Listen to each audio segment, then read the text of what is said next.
And we talked about it earlier in the show of our biggest keys for a Tennessee win for this game. Obviously, Joe Milton, a big one.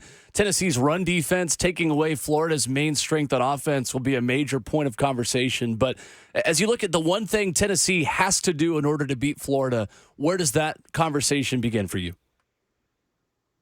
Oh, I think that they've got to avoid self-inflicted mistakes. I think the turnover battle is key here. Tennessee's done a good job taking care of the ball.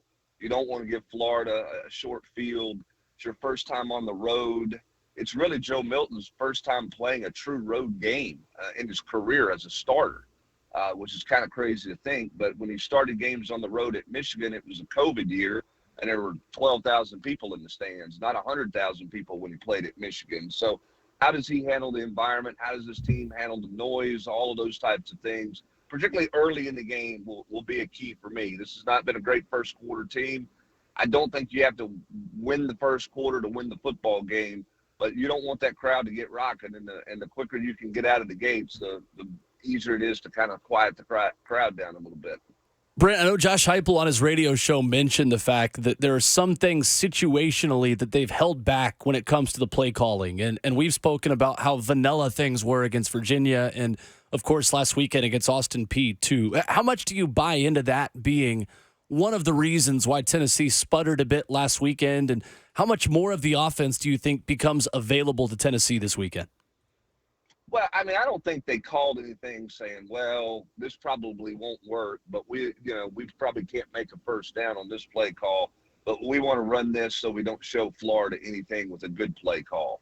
I don't think that's the case at all. So would they have called something different on 4th and short or 3rd and 1? Maybe in certain situations. When fans hear that, they all think, oh, well, that's why they haven't thrown it over the top. That's why they haven't thrown the deep ball. The reality is these last two teams, Virginia in particular, took the deep ball away. They weren't going to let Tennessee throw it over their head. Austin Peay probably brought some man coverage, zero pressure with a zero coverage look. 2 or 3 times, Tennessee tried to throw it over the top once or twice. Protection didn't hold up. That's why it didn't happen. So we'll see. They're going to get pressure looks. They're going to get man coverage. So if they start trying to throw it over Florida's head, a lot of people will say, well, there they go. They opened up the playbook. That's going to be dictated on looks.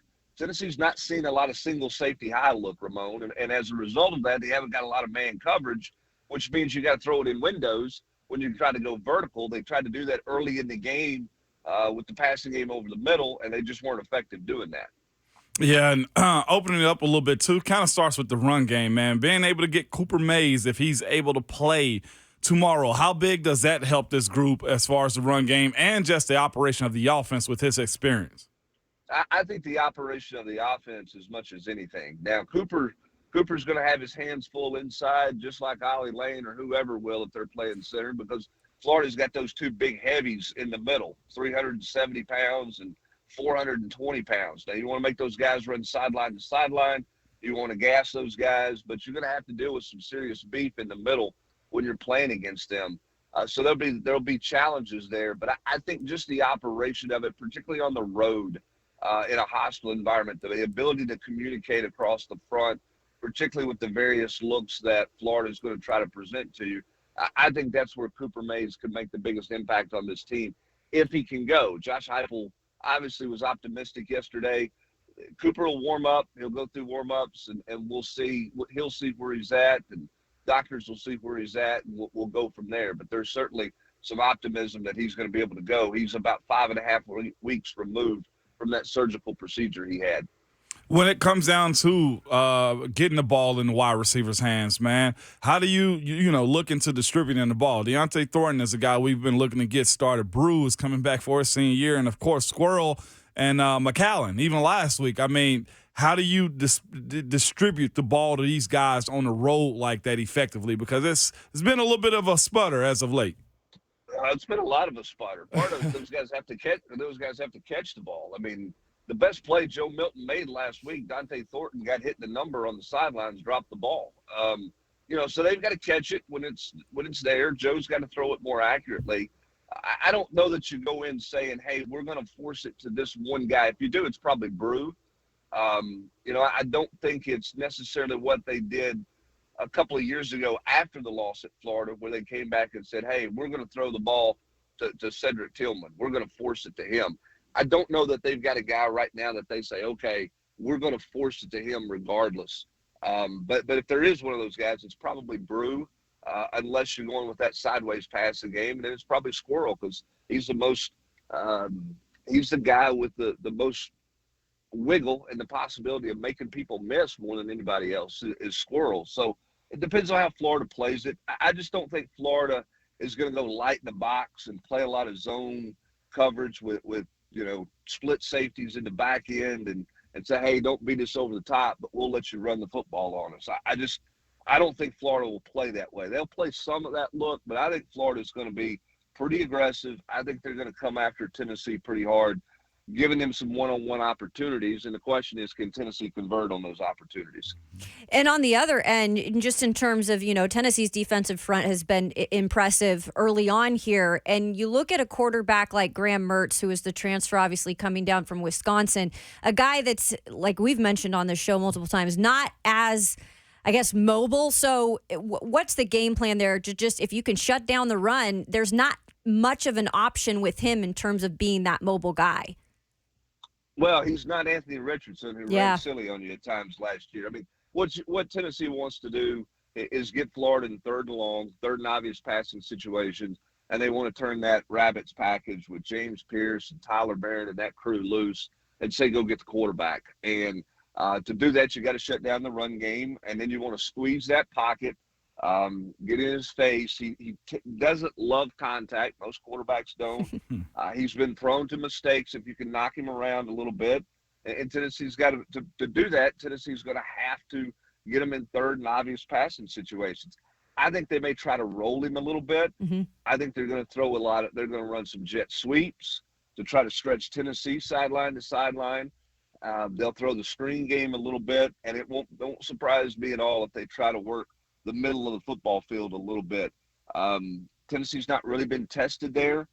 They struggled with that last year. Same safeties are on the field for Tennessee this year as a year ago, and they're playing with Elijah Herring at the linebacker spot, who quite frankly is still learning how to play in space at the college level. So if they can, I think Florida will try to attack some in the middle of the football field.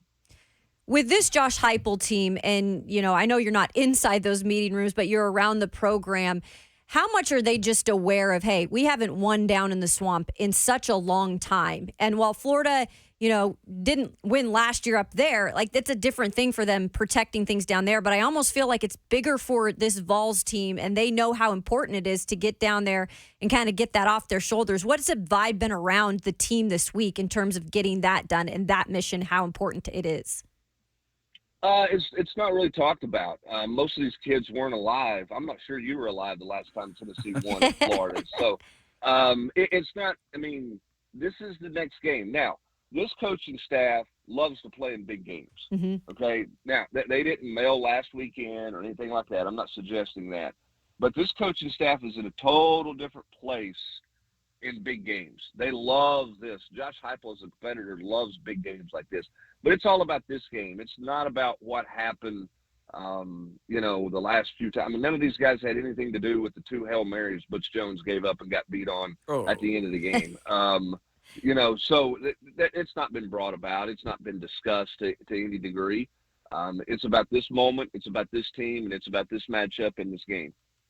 Brent, I'm in no way insinuating that Tennessee has a quarterback controversy, or it seems like we're far from that. But for the fan that was maybe exactly. But for the fan that was sitting up in the upper deck yelling in, the first time, put in Nico against Austin Peay when that first overthrow came in. How far are we away from that conversation even beginning? And how much confidence do you feel like Tennessee does have in Nico Iamaleava at this point?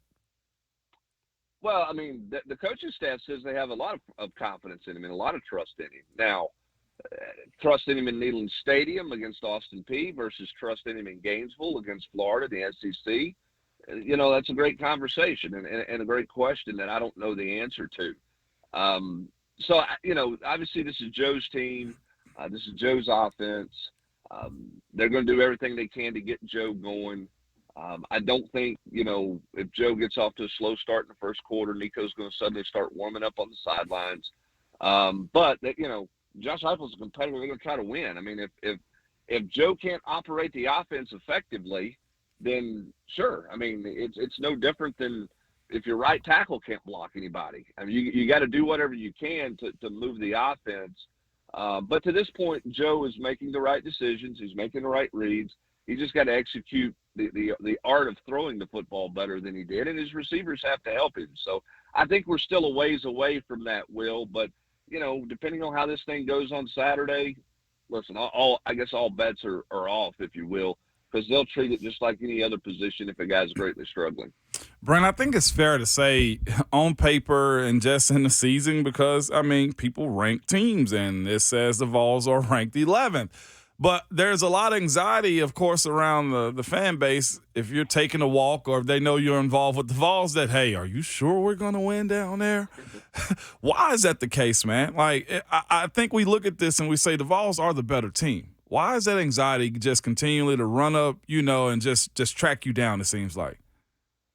2005, 2015, 2013, battered ball syndrome, whatever you want to call it. I mean, this team they've found every way under the sun, it feels like, to go down there and lose. Now, there's a couple of years Urban Meyer just absolutely just blew the doors off Tennessee, right? I mean, we know that happened. But, I mean, 05, that was, what, a 10-9 game or something crazy, 13-10, and Tennessee fakes a punt. Punter calls his own number on a fake punt deep in his own territory, completely changes the game. Butch Jones's first game in Knoxville against Florida. Florida can't move it at all.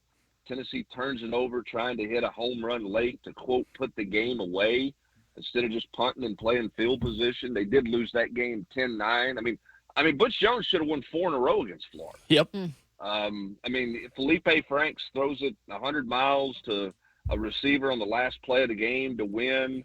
They have a 4th and 9 that they turn into a 60-yard touchdown. So, I mean, it's just how you've lost them, Ramon, and the fact that you've been the better team multiple times and you haven't gotten it done. Even last year, there's a group of the Vol fans that act like Tennessee just blew the doors off Florida last year, right? They ended the streak and took Florida to the woodshed. Both teams were in the red zone 6 times. Florida covers an onside kick. They're throwing in the end zone at the end of the game to win the game. So, I mean, even last year, 8 minutes to go in the fourth quarter with a 2-score lead, everybody's like, this thing ain't over yet, because you just knew something bad might happen. And so I think for the fan base, that's part of it. They've seen this movie a lot. Florida struggles the first 2 weeks. Oh, this is the year. Tennessee doesn't go and get it done for whatever reason. So now here's Tennessee not playing great last week against Austin Peay, which causes much more concern going into this game. Do you think, and I look at this Josh Heupel run program, to me, as somebody who covers the team from afar, the culture has been established, right? And you keep kind of developing that. I look down at Florida. I don't really know what Billy Napier and Florida is as a team. Do you get that vibe there as well? Like, what exactly is this culture down there right now under Billy Napier? Well, I think they're still identifying it. And Josh Heupel's culture got accelerated because of Hendon Hooker, because right. They won games. You know what I mean? Think about it. I mean, and this is the pressure Billy Napier's on. That's why so many Florida people are talking about this being a must-win game for Billy Napier.